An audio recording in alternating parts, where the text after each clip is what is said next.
everybody, welcome back to another episode of Run to My First Marathon. This is episode 2, and in this episode I'm going to recap my first week of marathon training. So let's begin. My training week starts on Mondays, so my coach typically uploads my training for the week over the weekend. She uploads them into the training app called Training Peaks.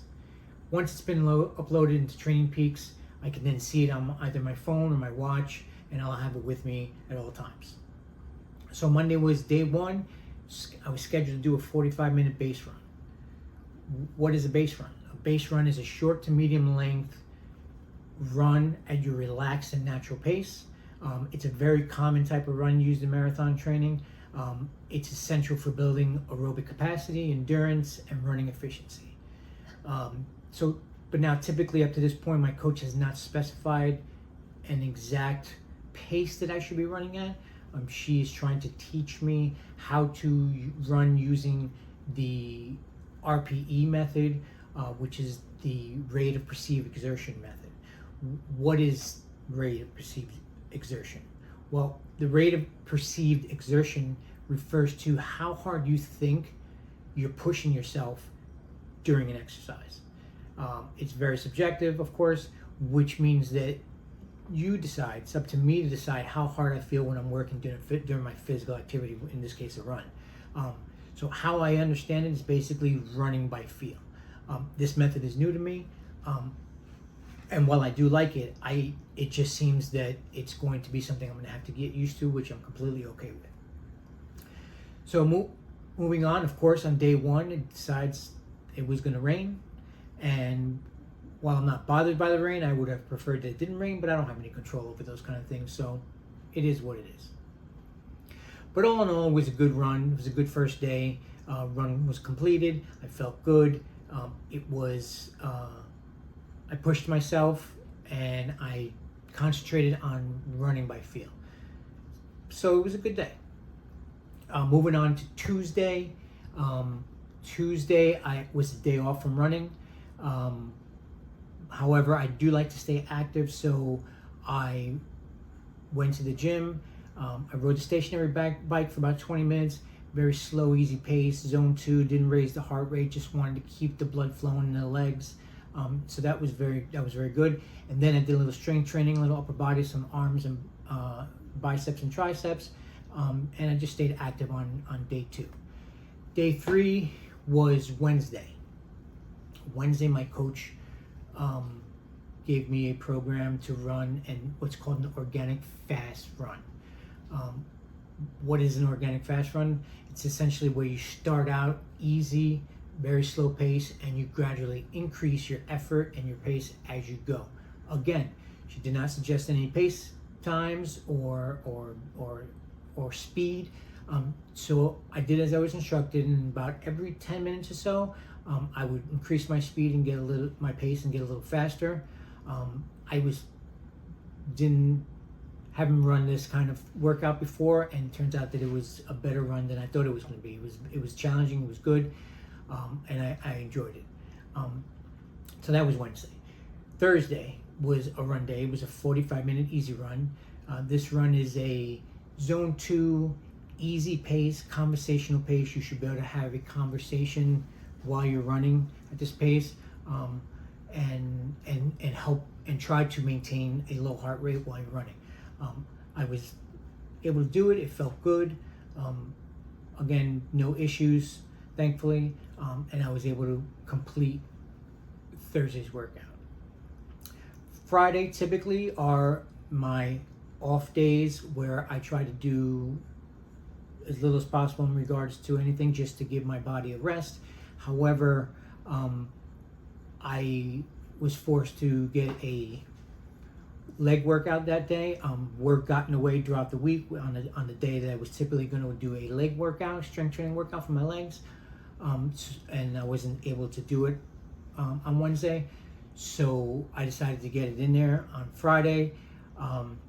Again, I try to never miss a strength day for my legs. I understand the importance of it when it comes to running, but aside from that, I just enjoy working out my lower body. So I got that in there, and then after the workout, I just took a little walk for about a mile just to keep the blood flowing and circulating through there. But that was my off day, Friday. Saturday was a long run scheduled. It was an hour run. In that hour run, it kind of had intervals that I had to run. So it started out with a 5-minute warm up at a 3 to 4 rate of perceived effort. And then from after the warm up, I would do 6 steady state minutes, which is 6 minutes at one pace, at a 6 RPE, and then I'd have a 4-minute recovery run at a 4 RPE, and I had to repeat that 4 times.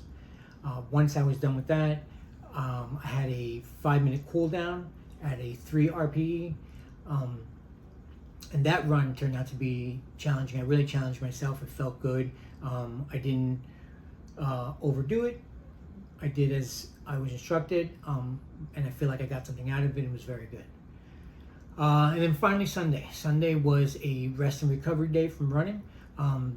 My coach scheduled some functional strength and mobility exercises, things like lunges, clamshell squats, calf raises, all while using resistance bands.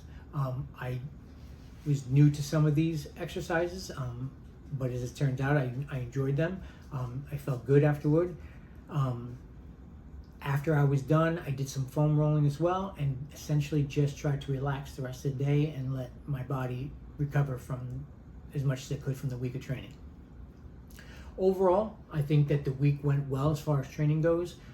It appears that my coach is taking a low and slow approach to training, which I'm completely fine with. I anticipate that it will get more intense as the weeks pass, and I'm looking forward to that. So, in the week to review, I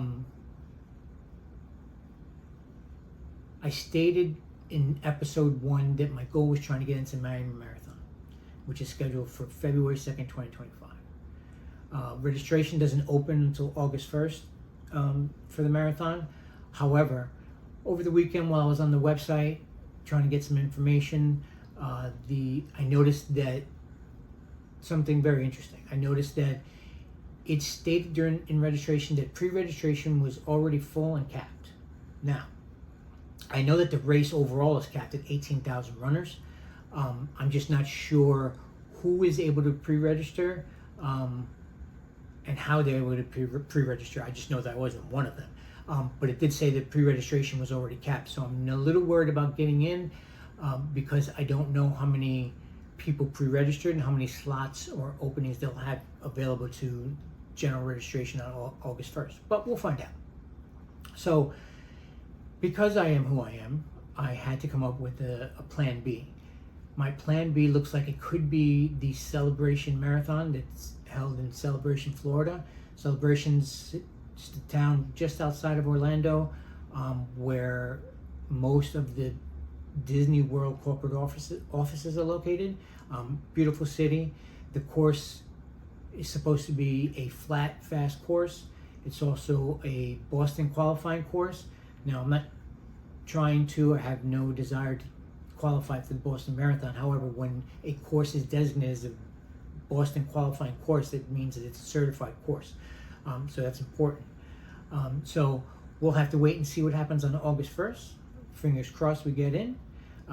But I'll keep you up to date on that as it happens. So for now, that's it for this episode. I appreciate you guys watching and tuning in again.